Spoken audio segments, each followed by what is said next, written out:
நெட்டலை எடப்பாடி கையிலே பத்திரமாக இருக்கிறது. இன்றைய ஆளுகின்ற திமுக அரசை விரல் விட்டு ஆட்டிக் கொண்டிருக்கிறார். எங்கே பிளவு கொண்டிருக்கிறது? அண்ணா திமுக சரியாக இருக்கிறது. ஸ்டாலின் சொன்னார், இந்த ஆட்சி ஒரு அம்மாசி ஓடுமா, 2 அம்மாசி ஓடுமா என்று சொன்னார்கள்.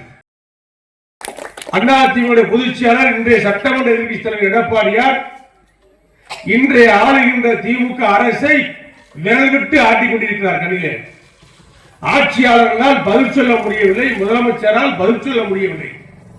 எங்கு திரும்பினாலும் கலைகளை ஏவி திமுகவை திக்குமுக வைத்துக் கொண்டிருக்கிறார். அந்த அளவுக்கு 153 தொகுதிகளிலே, சட்டமன்ற தொகுதிகளிலே பிரச்சாரத்தை நடத்துகிற ஒவ்வொரு தொகுதிக்கும் நடந்த பிரச்சார கூட்டமெல்லாம் ஒரு மாநாடு.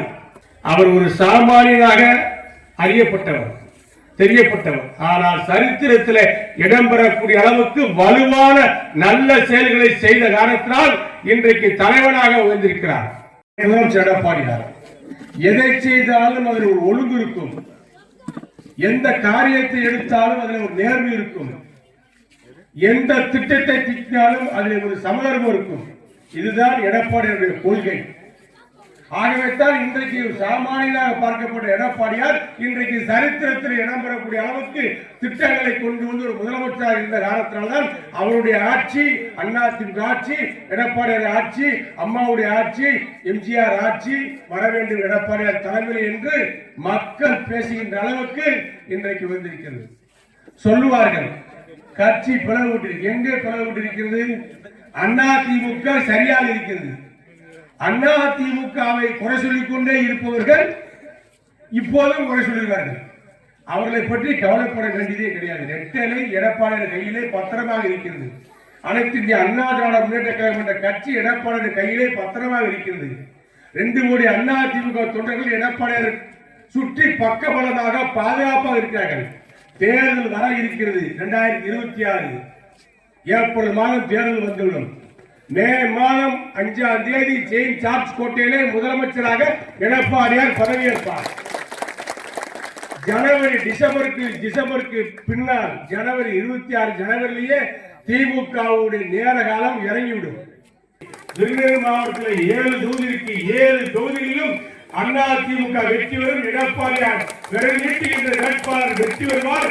அதற்காக களம் புகுந்து களமாடுவதற்கு அதிமுக லட்சோலட்ச தொண்டர்கள் திருநெல்வேலி மாவட்டத்திலே தயாராக இருக்கிறார்கள். உள்ளடிகள் பல வேலை விட்டு அவரை கெடுக்க பார்த்தார்கள், கட்சி அழிக்க பார்த்தார்கள். அத்தனையும் தவறு முடியாக்கி சட்டத்தின் வழியாகவும் நேர்மையான வழியாகவும் இந்த இயக்கத்தை கட்டி காத்தவர் நம்முடைய பச்சை தமிழர் அதிமுக பொதுச் செயலாளர் எடப்பாடியார். அவரை சுற்றி எத்தனை பேர் குறைதனமாக இருந்த அவருடைய ஆட்சியை கவிழ்ப்பதற்கும், இந்த கட்சியை உடைப்பதற்கும், இந்த கட்சியை ஒண்ணுமில்லாமல் செய்வதற்கும் உள்ளிருந்தே வேலை பார்ப்பவர்கள் எல்லாம் இன்றைக்கு வெளியே இருந்து கொண்டு கூக்குரல் இருக்கிறார்கள். எடப்பாடி என்ன செய்வார் கேட்கிறார். என்ன செய்வார் என்பதற்கு 4 ஆண்டு காலம் அவருடைய ஆட்சியே சாட்சி. 4 ஆண்டு காலம் ஆட்சிக்கு வந்தவுடனே திமுக சொன்னார்கள், ஸ்டாலின் சொன்னார், இந்த ஆட்சி ஒரு அம்மாசி ஓடுமா, 2 அம்மாசி ஓடுமா என்று சொன்னார்கள்.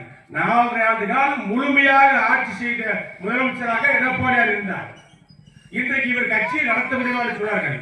உச்சநீதிமன்றத்தில் வழக்கு, உயர்நீதிமன்றத்தில் வழக்கு, வழக்கு மீது வழக்கு, தேர்தல் கமிஷனில் வழக்கு, இத்தனையும் சரி செய்து, இவ்வளவு பிரச்சனை சரி செய்து ஒரு அற்புதமான தலைவனாக இயக்கத்தை வழிநடத்தக்கூடிய பொதுச் செயலர் எடப்பாடியாருக்கு நீங்கள் எல்லாம் ஒத்துழைப்பாக இருங்கள், உறுதுணையாக இருங்கள், உங்களுக்கு துணையாக நாங்கள் இருப்போம். இதுபோன்ற செய்திகளை மேலும் தெரிந்து கொள்ள எங்களது யூடியூப், Facebook மற்றும் Twitter ஆப்களை சப்ஸ்கிரைப் செய்யவும்.